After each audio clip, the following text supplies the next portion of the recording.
الحمد لله نحمده ونستعينه ونستغفره ونؤمن به ونتوكل عليه ونعوذ بالله من شرور أنفسنا ومن سيئات أعمالنا ونعوذ بالله من شرور أنفسنا ومن سيئات أعمالنا من يهده الله فلا مضل له ومن يضلله فلا هادي له ونشهد أن لا إله إلا الله وحده لا شريك له ونشهد أن سيدنا ونبينا ومولانا محمدا عبده ورسوله صلى الله عليه وعلى آله وصحبه وبارك وسلم تسليما كثيرا كثيرا.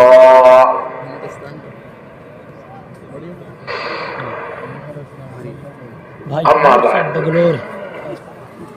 محترم بھائیوں، بزرگوں اور دوستوں، اللہ رب العزت نے ہر انسان کے لیے اس دنیا کو ایک امتحان کی جگہ بنایا ہے. اللہ تعالیٰ ہر انسان کو اس دنیا میں بھیجتے ہیں ایک امتحان سے گزارنے کے لیے. اس دنیا کا نام ہے دار الامتحان. یہ امتحان کا گھر ہے. اس امتحان کے گھر میں اللہ رب العزت ہر ایک کو امتحان دینے کے لیے بھیجتے ہیں. امتحان لینے والے ہیں اللہ، امتحان دینے والا ہے بندہ. امتحان کی جگہ ہے دنیا، امتحان کا زمانہ ہے زندگی. زندگی امتحان کے لیے دی ہے. یہ انسان کی بھول ہے، نادانی ہے، غلط فہمی ہے. وہ سمجھتا ہے کہ دنیا مزے اڑانے کی جگہ ہے. یہاں ہم مزے اڑانے کے لیے آئے ہیں، خواہشات پورا کرنے کے لیے آئے ہیں. زندگی مزے اڑانے کے لیے ہے. یہ انسان کی نادانی ہے.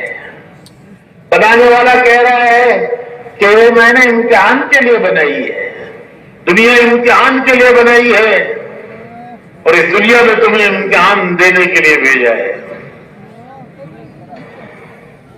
زندگی امتحان ہے. کبھی خوشیاں دے کر امتحان لیتے ہیں، کبھی غم دے کر امتحان لیتے ہیں.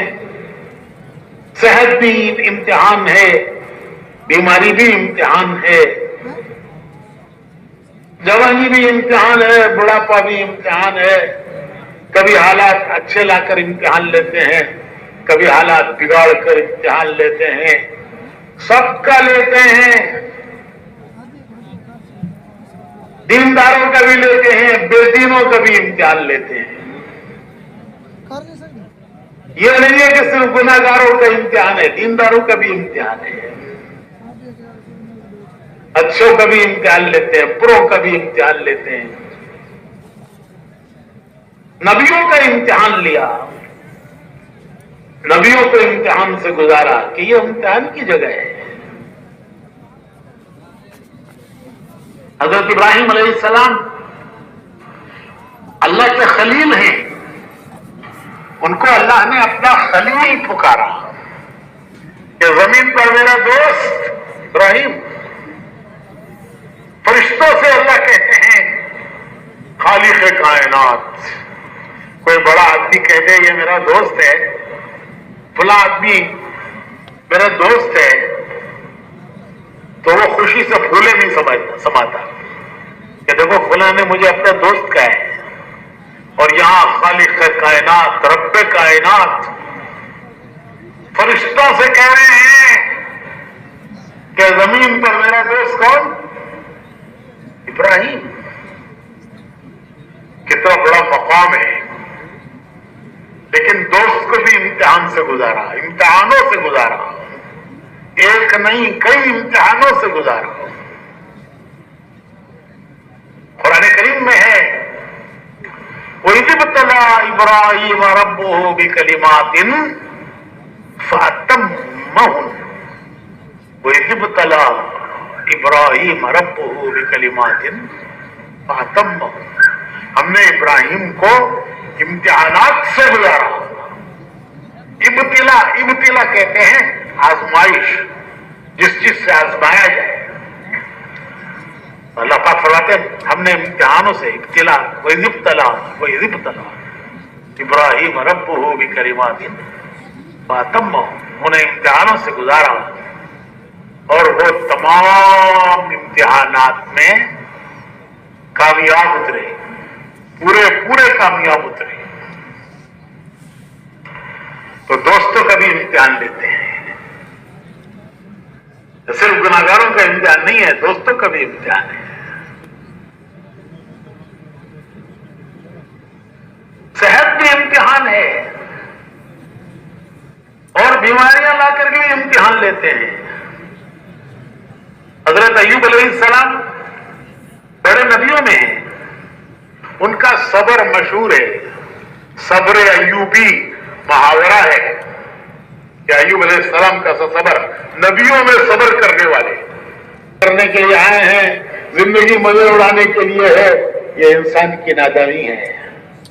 بنانے والا کہہ رہا ہے کہ میں نے امتحان کے لیے بنائی ہے، دنیا امتحان کے لیے بنائی ہے اور اس دنیا میں تمہیں امتحان دینے کے لیے بھیجا ہے. زندگی امتحان ہے. کبھی خوشیاں دے کر امتحان لیتے ہیں، کبھی غم دے کر امتحان لیتے ہیں. صحت بھی امتحان ہے، بیماری بھی امتحان ہے، جوانی بھی امتحان ہے، بڑھاپا بھی امتحان ہے. کبھی حالات اچھے لا کر امتحان لیتے ہیں، کبھی حالات بگاڑ کر امتحان لیتے ہیں. سب کا لیتے ہیں. دینداروں کا بھی لیتے ہیں، بے دینوں کا بھی امتحان لیتے ہیں. یہ نہیں ہے کہ صرف گناہگاروں کا امتحان ہے، دینداروں کا بھی امتحان ہے. اچھوں کا بھی امتحان لیتے ہیں، بروں کا بھی امتحان لیتے ہیں. نبیوں کا امتحان لیا، نبیوں کو امتحان سے گزارا کہ یہ امتحان کی جگہ ہے. حضرت ابراہیم علیہ السلام اللہ کے خلیل ہیں. ان کو اللہ نے اپنا خلیل پکارا کہ زمین پر میرا دوست ابراہیم. فرشتوں سے اللہ کہتے ہیں خالق کائنات. کوئی بڑا آدمی کہتے یہ میرا دوست ہے، فلاں آدمی میرا دوست ہے، تو وہ خوشی سے پھولے نہیں سماتا کہ دیکھو فلاں نے مجھے اپنا دوست کہا ہے. اور یہاں خالق کائنات، رب کائنات فرشتوں سے کہہ رہے ہیں کہ زمین پر میرا دوست کون؟ ابراہیم. کتنا بڑا مقام ہے. لیکن دوست کو بھی امتحان سے گزارا، امتحانوں سے گزارا، ایک نہیں کئی امتحانوں سے گزارا. قرآن کریم میں ہے وَإِذِ ابْتَلَىٰ إِبْرَاهِيمَ رَبُّهُ بِكَلِمَاتٍ فَأَتَمَّهُنَّ. وَإِذِ ابْتَلَىٰ إِبْرَاهِيمَ رَبُّهُ بِكَلِمَاتٍ فَأَتَمَّهُنَّ. ہم نے ابراہیم کو امتحانات سے گزارا.